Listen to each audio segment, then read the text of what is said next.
Hello, you wonderful people, and welcome to another episode of Crime Centric. This being a show where I talk about TV shows that are crime dramas. For today's episode, I'm going to talk about the season 4 premiere of The Equalizer. A lot of really interesting things went down in this episode, so let's break it down. So first and foremost, we were picking up in the aftermath of the season 3 finale, and Michelle is still adamant about making Robin watch as the people she cares about dies. Luckily, people from Bishop Security, one person in particular was his name Briggs, ended up showing up, and Michelle, in typical villain fashion, doesn't stick around. It's like, oh, but make sure she sticks around and watch the people she cares about die. Robin got out of the situation, was luckily able to rescue everyone because Briggs and the whole Bishop Security squad came through.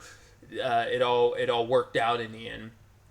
But Michelle ended up getting away, and this is her personal vendetta. I mean, that ends up being this interesting, complicated thing because Robin isn't looking at Michelle as a villain because it's like, this is someone I know. She's done bad things, but it's also, as the log line that she kind of uses later on is just, she's the monster that basically the U.S. kind of made her into. In particular, Leland, because we had this whole rigmarole of trying to find out what Michelle is up to. Her and the freedom fighters, they're here getting revenge because they were pulled the CIA pulled its assets and people out of Venezuela and left the freedom fighters to their own defend themselves, and now the person they're fighting against, the dictator they were fighting up against, is kind of wiping them out. And this is about getting revenge on a personal level for Michelle, but also on the grand scale of what this mission is, because initially, the information they got from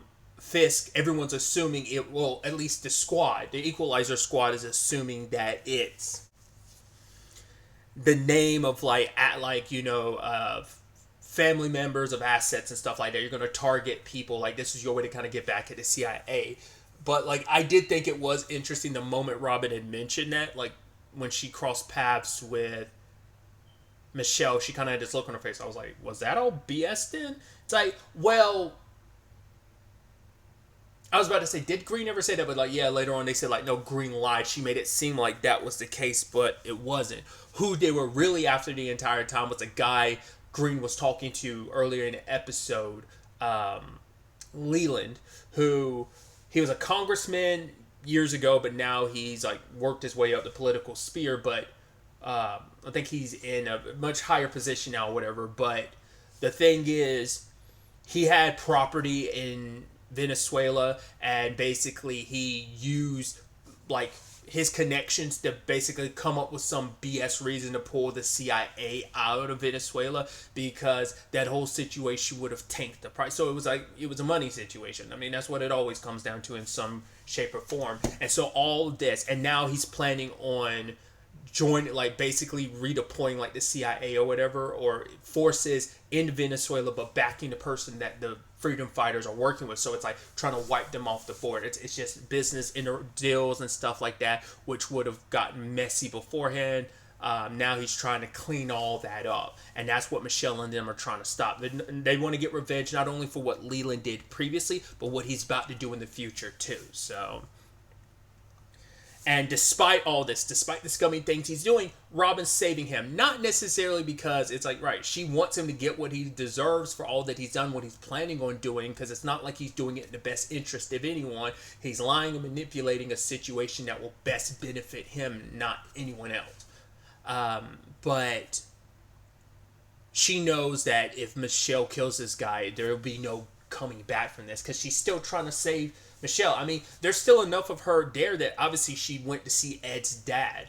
So I'm assuming because Robin was me, you, and Ed made a pact all those years ago that if one of us didn't make it, we take personal items from those people and give. It turns out she'd given one of Michelle's rings, or maybe the ring. What her and Ed were married, I believe. Had taken it to her mother or something like that. So meaning even her mom doesn't know it. Whatever family she has left doesn't even know she's alive, and she's fine with that, because it's I don't want them to be I'm sure Michelle doesn't want them connected to her, considering what she had planned that she was going to do. But obviously she's going to visit her father-in-law and deliver the watch. It's obviously it's there's still enough of her there because she was someone that was so wrong. The person she loved, she had to watch them slowly die. I mean, not even just slowly die, painfully die by being burned alive. It's just, it's a lot, and that trauma and that pain and feeling like this only happened because you feel like Robin abandoned you, but Robin didn't know you were dead. It was faulty info. She thought you had died. If she's like, if I knew, she said this last season, she said this season, like if I knew you were alive, I would have done more.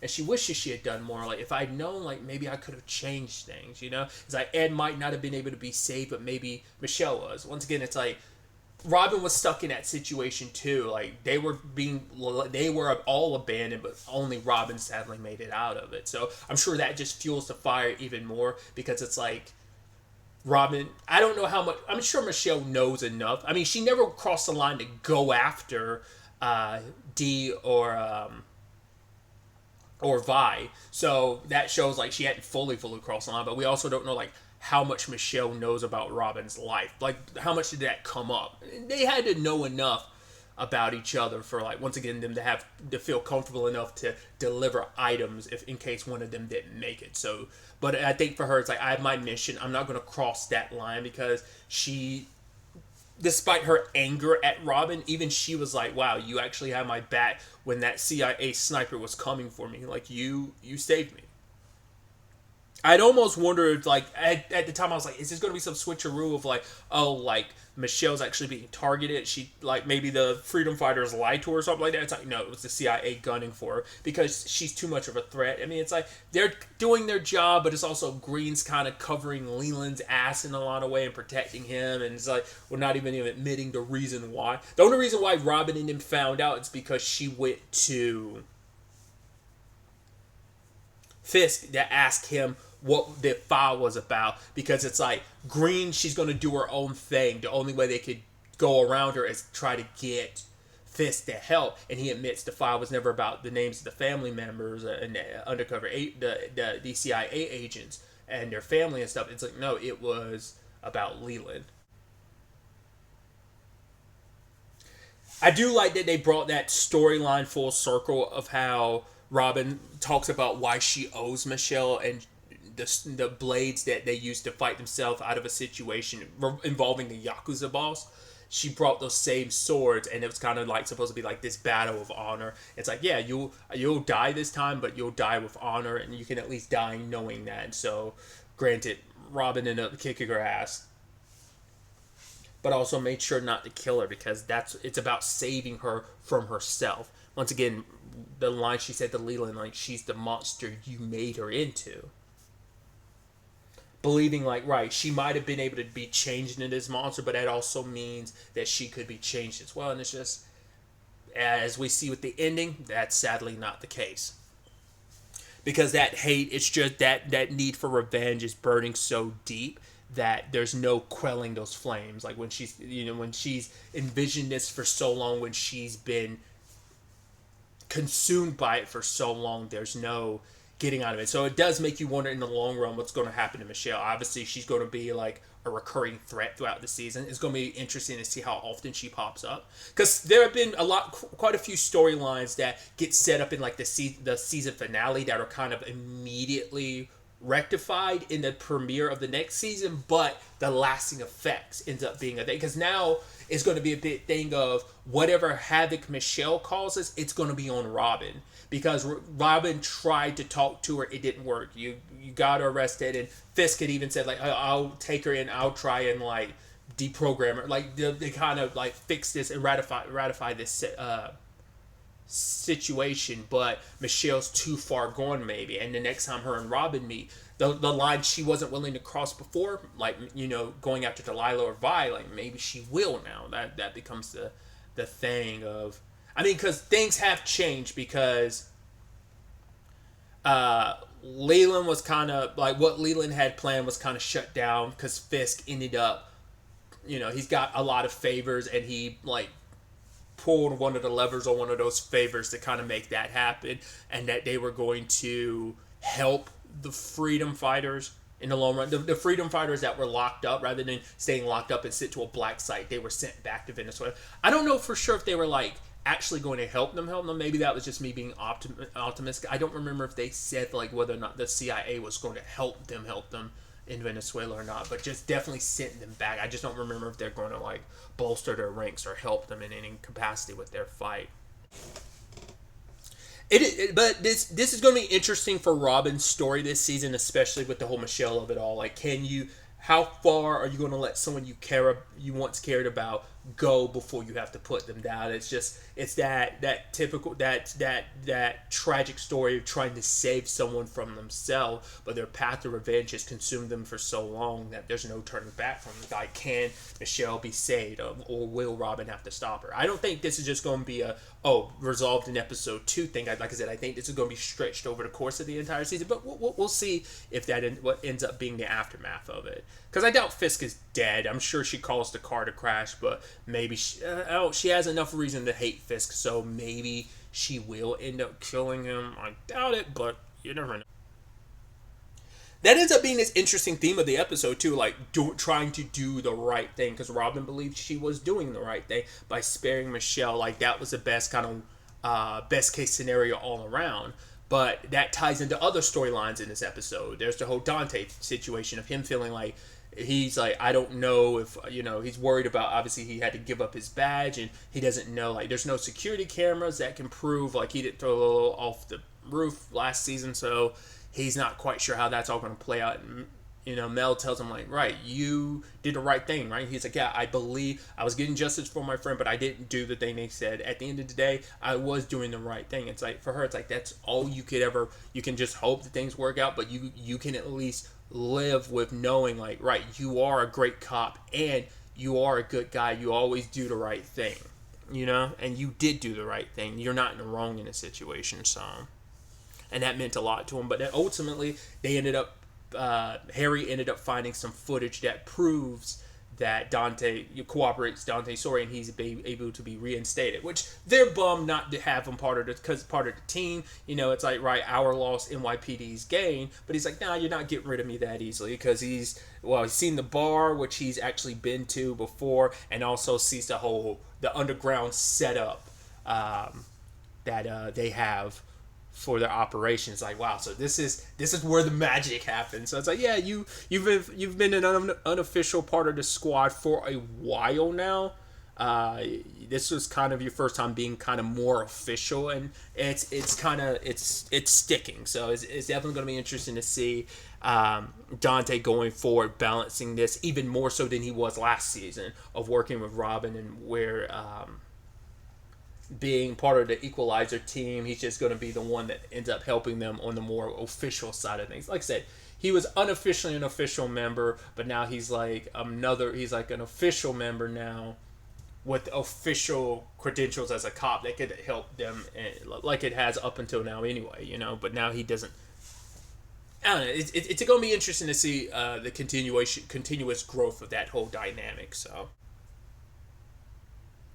Another lane in this situation is, obviously, Vi and Dee were kind of worried about Robin, but found out she was okay. Obviously, that open communication has been a standing rule going forward of, okay, I need to know what you're up to. Are you okay? Like, are we in danger? And left Briggs to, like, look after them. But it kind of enters this interesting conversation where Delilah is asking Briggs all these questions. And now it kind of brings up the question, like, are you planning on following your mom's shoes? And it's like, obviously, I'm sure Robin would, like, Robin's always like, right, you've been trained and stuff, I've been training you, Mel had been training you, but it's like, I don't want you necessarily following my shoe. I want you to be able to defend yourself if the situation ever called for it, because sadly, life has found its way to Delilah and Vi's doorstep too many times for comfort, obviously. But we never did fully circle back around to Vi. We don't know if she's still going to the gun range or not. Like, we saw, like, I think it's in like 1 or 2 episodes, but we still don't know if that's something she's still doing or not. But either way, Delilah hasn't figured out what she's going to fully do with her life. So for her, it's like, it's an option, because it's like, right, an ROTC program is where things started for Briggs, and he's like, in the end, he gets to see these amazing places, but it's like, for him, it was like the military served a purpose for it. It does do good for a lot of people, kind of helps them figure stuff out. So it's like, is that the path Delilah's going to go? Does she really want to follow in her mom's footsteps? I'm sure her mom's not going to be too happy about that. And it's like, they want to probably respect what she wants to do, but they don't want her life to, especially because she's seen the good and the bad of it. There is good sides to all of this, but there's also the bureaucracy and just kind of the stuff you have to live with. Once again, for her, it's like not 100% the people she's killed, but it's more so the people she's never been able to save. Those are the things that really kind of hit her at her core.